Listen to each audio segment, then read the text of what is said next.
Hai, aku Arfan. Terima kasih sudah mampir ke cerita Arfan. Kita mulai ceritanya.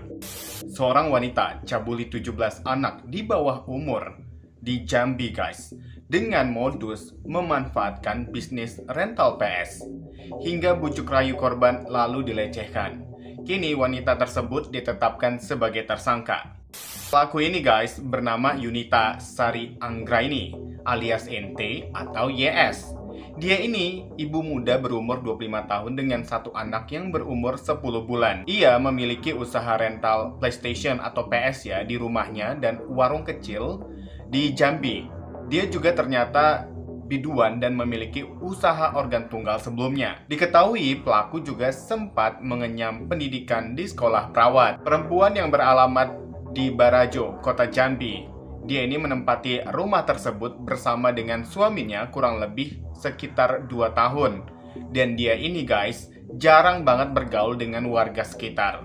Awal kasusnya, wanita mencabuli 17 anak di bawah umur di Jambi ini mencuat bermula dari laporan para korban yang didampingi sejumlah orang tuanya ke Polda Jambi pada Jumat 3 Januari 2023. Disebutkan bahwa korbannya bukan hanya anak laki-laki tetapi juga anak perempuan yang masih di bawah umur. Laporan awal Polda Jambi sebanyak 11 anak menjadi korban pelecehan. Kemudian jumlah korban bertambah menjadi sebanyak 17 anak. Polisi menduga pelaku ini memiliki kelainan seksual ya, namun hal itu masih perlu dibuktikan dengan serangkaian pemeriksaan dan dengan meminta bantuan tim kesehatan atau psikolog untuk membantu penyelidikan ini.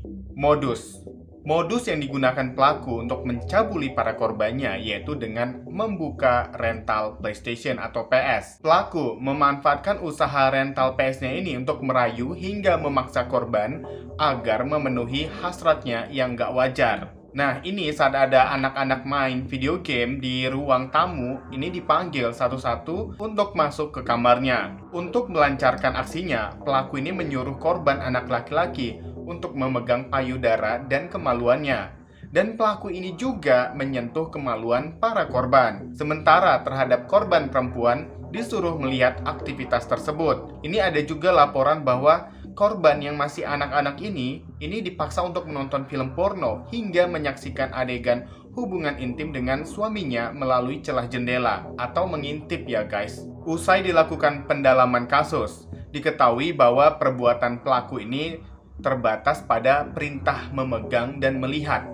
Dengan begitu, kepuasannya terpenuhi. Kemudian ada juga bentuk paksaan yang dilakukan pelaku kepada anak-anak ini agar mau mengikuti perintah bejatnya yang ia inginkan. Karena ini tersangka memaksa, jadi dengan ancaman kalau tidak mau melakukan, maka tidak boleh keluar dari rumah atau dikunci. Nah, karena anak-anak ini disebut usianya masih 8-14 tahun, jadi mereka merasa takut kalau dikunci. Paksaan lainnya yang dilakukan oleh pelaku dengan mengancam akan menambahkan tagihan uang yang harus dibayar oleh anak-anak ini yang main PS di rental miliknya. Kemudian, selanjutnya, kalau utang main PS, ini ditambah uangnya. Jadi kalau 5.000 itu jadi 6.000 atau 8.000.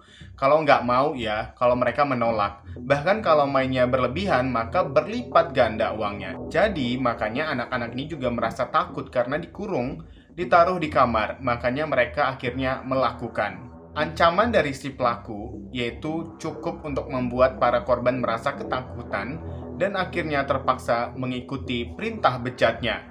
Korban pencabulan. Jumlah korban pencabulan itu ada 17 anak di bawah umur. Korban terdiri dari 11 anak laki-laki dan 6 anak perempuan. Rentang usianya yaitu mulai dari 8 tahun sampai 15 tahun. Polisi nih menyebutkan 2 tempat terjadinya aksi pencabulan terhadap 17 anak ini yaitu ruang tamu tempat para bocah tersebut bermain PS dan ruang kamar tersangka. Pelaku ini sudah ditetapkan sebagai tersangka setelah pelaku menjalani pemeriksaan. Ini ada kisah lainnya, si pelaku kerap mengancam akan membunuh anaknya yang masih berusia 10 bulan apabila hasrat seksualnya tidak dilayani oleh sang suami. Tidak hanya itu, guys, sang suami juga mengaku ya kalau kerap melihat Yunita atau si pelaku ini melukai dirinya sendiri dengan menggunakan silet. dan hal ini perlu dikonfirmasi kembali dengan pemeriksaan kejiwaan Yunita. Keterangan suaminya bahwa istrinya mempunyai koleksi video porno, sama yang dikatakan para korban bahwa mereka dipaksa untuk melihat dan menonton video porno. Yunita ini diduga merangsang anak-anak melalui video porno. Para korban yang sudah dicekoki video tersebut ini dipanggil satu persatu untuk dicabuli di dalam kamar. Ada dugaan pelaku ini mengalami kelainan seksual dan pelaku juga dites kejiwaannya, guys. Nah, kisah lainnya, si Yunita ini melapor kalau mengaku dia diperkosa, dia adalah korban. Sebelum ditahan dan menjadi tersangka, Yunita ini tercatat sempat membuat laporan di Mapolresta Jambi. Dalam laporannya, Yunita ini mengaku telah diperkosa oleh 8 anak. Perkara yang dilaporkan dan yang ditangani di Polresta Jambi yaitu pasal 285. Nah, pelaku ini mengaku diperkosa oleh sejumlah anak. Di sini, Yunita ini disebut berbohong ya. Korban ini mengalami kecemasan, salah satunya orang tua korban berinisial E. Ini menyebut sebelum kasus ini terungkap, Yunita ini sempat berbohong pada suaminya dan mengaku dirinya akan diperkosa oleh anak-anak tersebut. Namun, E ini merasakan kejanggalan saat si pelaku membuat pengakuan kepada warga. Sebab ia ini bercerita sambil tertawa, guys. Setelah itu, E pun menginterogasi sejumlah anak yang menjadi korban dan menemukan hal yang sebaliknya. Para korban ini mempunyai cerita yang sama dan sinkron ya satu sama lainnya. Setelah melakukan pendekatan dan observasi, sejumlah korban menunjukkan kekhawatiran, kecemasan, dan rasa berdosa akibat serangkaian pencabulan tersebut. Karena itu guys, sebanyak 10 korban dibawa ke Balai Aliatama untuk menjalankan pemulihan. Selebihnya masih dirawat keluarga yang merasa mampu untuk melakukan pemulihan secara mandiri. Hukuman: pelaku terancam 15 tahun penjara atas perbuatannya. Pelaku ini dijerat pasal 82 Undang-Undang Perlindungan Anak. Aku pengen tahu banget tanggapan kalian guys. Aku akan kembali dengan cerita Arfan lainnya.